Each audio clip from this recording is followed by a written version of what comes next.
Hi, welcome to Sarita's kitchen. So ఈరోజు నేను చేసేది ఏంటంటే చికెన్ 65 చేద్దాము. సో రెస్టారెంట్ స్టైల్లో చికెన్ 65 ఎలా చేసుకోవాలో నేను చూపిస్తాను. దానికి కావాల్సిన ఇంగ్రీడియంట్స్ అన్నీ రెడీగా పెట్టుకున్నాను. సో నేనైతే 750 గ్రామ్స్ చికెన్ తీసుకున్నాను. ఇది బోన్లెస్ చికెన్. సో ఇలా చిన్న చిన్న పీసెస్ కట్ చేసుకోవాలి. దాని తర్వాత దానికి కావాల్సినవి ఏంటంటే గరం మసాలా, ధనియా powder, garam masala 1 teaspoon, garam masala 2 teaspoons, ఒక 3 teaspoons corn flour, 2 teaspoons అల్లం వెల్లుల్లి పేస్ట్ అండ్ 3 ఈ బౌల్ కర్డ్ తీసుకున్నాను. దెన్ కొత్తిమీర, పచ్చిమిర్చి, కరివేపాకు, ఇది వెల్లుల్లి, పసుపు, ఉప్పు, కారం. సో ఇప్పుడు ఎలా చేసుకోవాలో నేను చూపిస్తాను. 1/2 టీ స్పూన్ పసుపు. సో మీరు ఎంత స్పైసీగా తింటారో దాన్ని చూసి కారం వేసుకోండి. నేనైతే ఒక 3 స్పూన్స్ వేస్తున్నాను. 4 వేస్తున్నాను. Then next 3 teaspoons salt,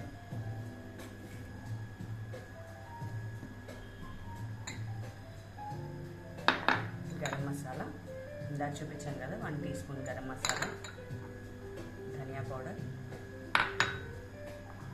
అల్లం వెల్లుల్లి పేస్ట్,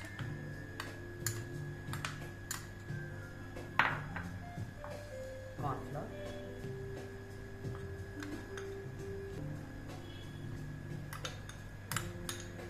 ఇవన్నీ వేసేసుకొని బాగా మ్యారినేట్ చేసి ఒక 1/2 అవర్ పెట్టేసుకుందాం. సో ఇలా మ్యారినేట్ చేసిన చికెన్ ఒక 1/2 అవర్ ఫ్రిడ్జ్లో పెట్టుకోండి. ఆ తర్వాత ఎలా చేసుకోవాలో నేను చూపిస్తాను. సో ఇది ఇందాక మ్యారినేట్ చేసి పెట్టుకున్నాం కదా, 1/2 అవర్ అయిపోయింది. డీప్ ఫ్రైకి సరిపడా ఆయిల్ వేసుకున్నాను నేను దీంట్లో, ఈ కడాయిలో. సో ఇప్పుడు దీన్ని మనం డీప్ ఫ్రై చేసుకున్నాం చికెన్ 65ని.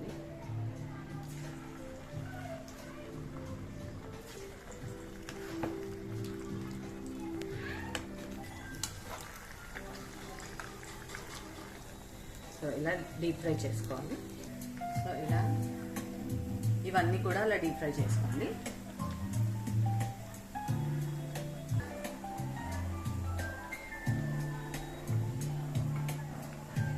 సో ఇప్పుడు ఇవన్నీ ఫ్రై చేసేసుకున్నాను నేను. దీన్ని ఏం చేద్దామంటే కొంచెం 1 స్పూన్ ఆయిల్ తీసేసుకోండి. సో ఈ ఆయిల్లో ఇంతకుముందు నేను చూపించాను కదా, పచ్చిమిర్చి, కరివేపాకు, వెల్లుల్లి, అవన్నీ ఇందులో వేసేసుకున్నాను.